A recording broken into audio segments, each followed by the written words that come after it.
እነሆ ከተለያዩ ታማኝ መረጃ ምንጮች የደረሱንን የዕለተ ማክሰኞ የረፋድ መረጃዎችን ይዘን ቀርበናል። ለቻናላችን ብዙዎቻችሁ አዲስ እንደሆናችሁ እናምናለን።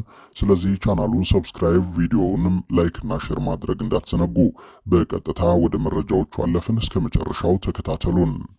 ሰራዊቱ የኔን እንቅስቃሴ የመገደብ ፍላጎት ነበረው ሲሉ አቶ ጌታቸው ረዳ ተናገሩ። ከእገታውና ከከበባው አምልጫለሁ ሲሉም አክለዋል። የትግራይ ጊዜያዊ መንግስት ፕሬዝደንት አቶ ጌታቸው ረዳ ቡድኑ እያሉ ከሚጠሯቸው አካላት እቅድ አምልጫለሁም ብለዋል። ከመቀሌ በወጡበት ዕለት የእርሳቸውን ወደ አዲስ አበባ መጓዝ የተቃወሙ ወታደራዊ ኃላፊ በፓትሮል ኤርፖርት ድረስ ተከትሏቸው እንደነበር ተናግረዋል። አቶ ጌታቸው ረዳ ወደ አዲስ አበባ ከተጓዙ አንድ ሳምንት ሊሞላቸው እየተቃረበ ሲሆን በተያዘው ሳምንት መጀመሪያ አካባቢ ወደ መቀሌ እንደሚመለሱ ገልጸው የነበረ ቢሆንም እስካሁን ግን አልተመለሱም። ከቀናት በፊት ለደህንነታቸው የሚያሰጋ ነገር እንደሌለ ለቢቢሲ የተናገሩት አቶ ጌታቸው ከሪዮት ሚዲያ ጋር ባደረጉት ቆይታ ደግሞ መቀሌ ቢቆዩ ኑሮ እንቅስቃሴያቸውን የሚያግድ ውሳኔ ተላልፎባቸው እንደነበር ተናግረዋል። ከበባውንም አምልጫለሁ ብለዋል። እንዴት ታሳልፉታላችሁ የሚል ደንፍቶ ፓትሮል ይዞ ኤርፖርት ድረስ እንደመጣ አላሰማ። ይህንን የመሰለ እቅድ መኖሩን የሰማሁት አዲስ አበባ ከደረስኩ በኋላ ነው የሚሉት አቶ ጌታቸው ወደ ኤርፖርት በሚጓዙበት ወቅት አካባቢውን በሚቆጣጠር ወታደራዊ አዛዥ አማካኝነት የተቋቋመ ኬላ አስቁማቸው እንደነበር አስታውሰው የኬላው ጠባቂ ግን እኔ መሆኔን ሲያውቅ አሳለፈኝ ብለዋል። ይሁን እንጂ ኬላውን አልፈው መቀሌ አሉላ አባ ነጋ አውሮፕላን ማረፊያ ሲደርሱ እርሳቸውን ተከትሎ የመጣ አንድ ወታደራዊ ኃላፊ እንደነበር አስረድተዋል። ይህንን ወታደራዊ እንቅስቃሴ ለሕይወታቸው የሚያሰጋ ጭምር መሆኑን የገለጹት አቶ ጌታቸው ረዳም ይሁን እንጂ አሁንም የትግራይ ጊዜያዊ መንግስት ፕሬዝደንት እኔ ነኝ፣ ማህተሙም እኔ ጋ ነው ብለዋል። ነገር ግን ወደ ትግራይ የሚመለሱ ስለመሆናቸውና ወደ ቢሮአቸውም ገብተው ስራቸውን የሚቀጥሉ ስለመሆኑ አለመሆኑ በተመለከተ ግን ያሉት ነገር የለም። እርሳቸውን የቀድሞ ፕሬዝደንት እያለ የሚጠራው የህወሓት ጽህፈት ቤት አመራር አባል የሆኑት አቶ አማኑኤል አሰፋ ደግሞ ጌታቸው ወደ ትግራይ ቢመለሱ ችግር እንደማይገጥማቸው በእርሳቸውም ቦታ የሚተካውን ኃላፊ ከፌዴራል መንግስት ጋር ተመካክረው እንደሚሰይሙ መግለጻቸው አይዘነጋም።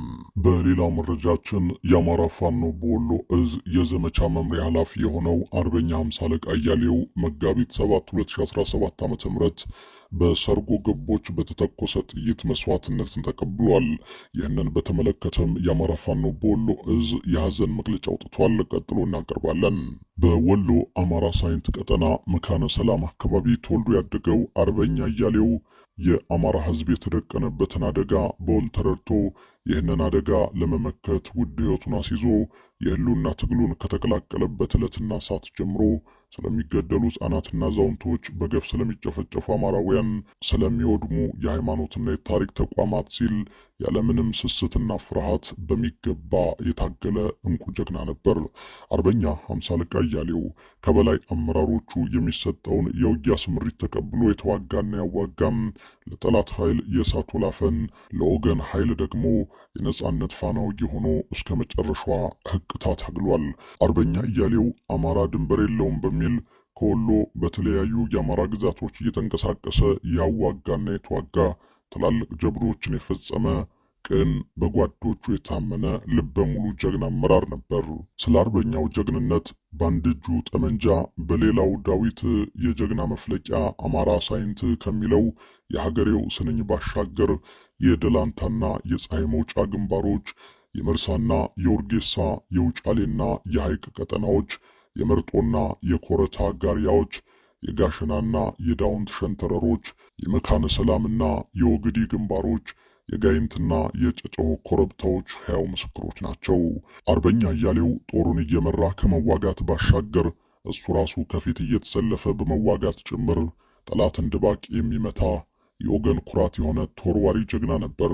መግለጫው ይቀጥልና ይሁን እንጂ ጀግናችን በሰርጎ ገብ ባንዳዎች መነጠቃችን ቢያንገበግበንም አርበኛው ባሳየን የትግል መስመር ለህዝብና ለትግል ታማኝነትና ጽናት ቆራጥነት ራስን እስከ መስጠት አርያነትን ተከትለን የሞተለትን ዓላማ ከግብ እናደርሳለን ብሏል። ጓዳችን አርበኛ እያሌውን አሳልፈው የሰጡትን ድርጊቱን ያቀነባበሩትን የተሳተፉትን ተከታትለን ለፍርድ በማቅረብ ለሰራዊታችንና ለህዝባችን ይፋ የምናደርግ መሆኑን እየገለጽን ለመላው የአማራ ፋኖ ወሎ እዝ ሰራዊትና ለመላው የድርጅታችን አመራር መጽናናትን እንመኛለን በማለት ነው የአማራ ፋኖ ወሎ እዝ መግለጫውን እያወጣው። በተያዘ መረጃ በትግራይ ክልል ትጥቅ ያልፈቱ ከ250 ሺህ በላይ ታጣቂዎች ያሉት ህወሓት አዲስ ስልጠናም እያካሄደ መሆኑ ተነገረ። በትግራይ ክልል ከፕሪቶሪያው ስምምነት በኋላ ትጥቅ ያልፈቱ ከ250 ሺህ በላይ ታጣቂዎች ዛሬም በካምፕ ተቀምጠው እንደሚገኙ ተነግሯል።